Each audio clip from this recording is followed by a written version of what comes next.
Welcome to our journey through the history of Masjid an-Nabawi, the Prophet's Mosque in Medina. We'll explore its origins, evolution, and its place in the heart of Islam. Masjid an-Nabawi is a living testament to the legacy of Prophet Muhammad, peace be upon him. Every stone speaks of faith and unity.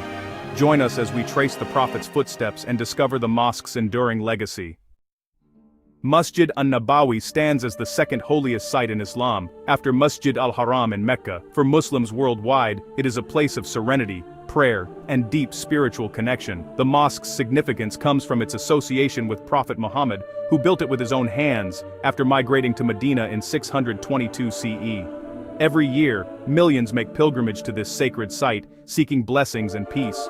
The Prophet's tomb, located within the mosque, is a focal point for visitors. It reminds believers of the life, teachings, and enduring presence of Muhammad, peace be upon him, in the Islamic faith.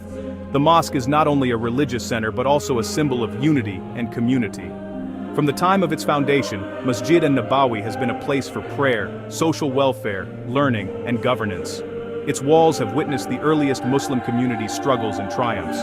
Through all its transformations, Masjid an-Nabawi remains the spiritual heart of Medina. Its minarets call out not only to the city's residents but to the entire Muslim Ummah, inviting them to remember their roots and their purpose.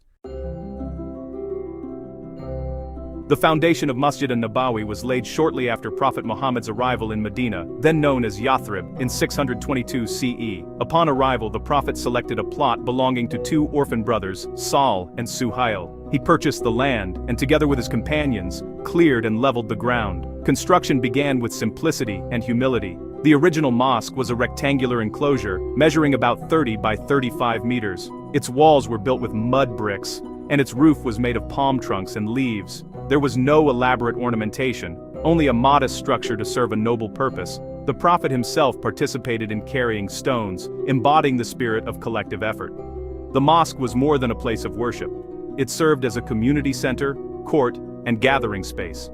The Prophet's house was adjacent to the mosque, and a shaded platform, al-Sufa, was created for the poor and travelers to rest and learn. This made the mosque the nucleus of early Islamic society. By the Prophet's passing in 632 CE, the mosque had already grown in both size and significance. It became the prototype for all subsequent mosque architecture in the Islamic world. Its simple yet profound design inspired generations to come. After the Prophet's death, the first caliph, Abu Bakr, maintained the mosque's structure. It was Caliph Umar ibn al-Khattab, who ruled from 634 to 644 CE, who first expanded the mosque. He enlarged its area to accommodate the growing Muslim community, rebuilding the walls with mud bricks and adding more prayer space. The next major expansion came under Caliph Uthman ibn Affan, who ruled from 644 to 656 CE. Uthman replaced the palm trunk columns with stone pillars, and extended the mosque to roughly double its original size. He also introduced a tiled roof, providing better shelter for worshippers. These improvements reflected the increasing status of the mosque. During the Umayyad period, Caliph al-Walid I, who reigned from 705 to 715 CE, undertook the first monumental expansion. He incorporated the Prophet's grave within the mosque, added minarets, and used marble and mosaic for decoration. The mosque's area grew to about 2,500 square meters, and it began to take on a more grand architectural character. These expansions transformed Masjid an-Nabawi from a humble community space to a symbol of Islamic power and piety.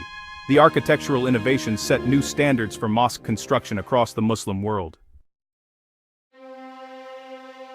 Masjid an-Nabawi's architecture has evolved dramatically, reflecting changing dynasties, artistic trends, and the needs of worshippers. One of its most iconic features is the Green Dome, which was built over the Prophet's tomb by the Mamluks in the late 13th century, and later, painted green in the early 19th century by the Ottomans. The Green Dome remains an enduring symbol of Medina. The mosque is renowned for its beautiful colonnades, grand prayer halls, and intricately decorated mihrab, or prayer niche. The Rawdah, the area between the Prophet's tomb and his pulpit, is considered a garden from paradise. Pilgrims strive to pray here, believing their prayers will be answered. Ottoman sultans, especially Sultan Suleiman the Magnificent and Sultan Abdulmajid I, contributed to the mosque's expansion and beautification.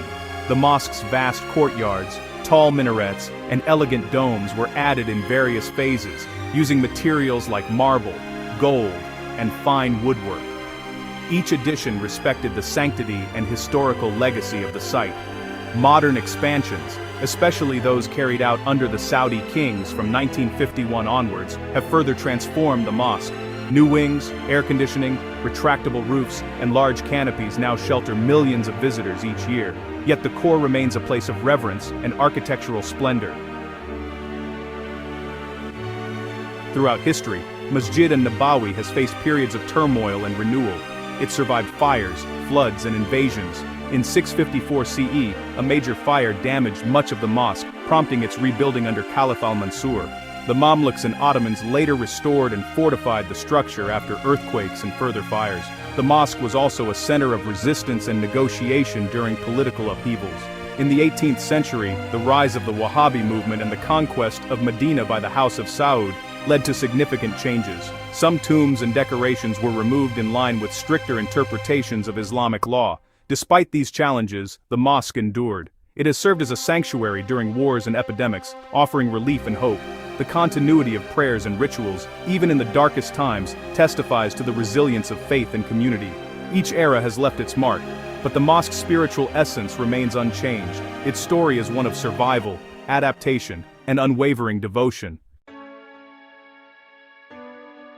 Today, Masjid an-Nabawi stands as a masterpiece of Islamic architecture and a gathering place for Muslims from every continent. The mosque can now accommodate over 1 million worshippers. Advanced facilities, like electronic guidance, climate control, and automated cleaning, allow it to serve pilgrims efficiently and safely. The mosque continues to be a center for religious learning, social services, and interfaith dialogue. Scholars from around the world teach and study here, upholding the Prophet's tradition of knowledge and compassion. The Saudi government has ensured that the mosque remains accessible, safe, and welcoming to all. While modernization has brought many benefits, some worry about preserving heritage. The challenge is to balance expansion with conservation, ensuring that the mosque's historical and spiritual legacy endures for future generations. Plans for further expansion are under discussion, aiming to serve an ever-growing number of visitors. As we reflect on the journey of Masjid an-Nabawi, we are reminded of its timeless role, a place of peace, learning, and unity. What will the next chapter hold? Will the mosque continue to adapt while safeguarding its sacred history? The story of Masjid an-Nabawi is far from over. Its future depends on the care, vision, and faith of the Muslim community.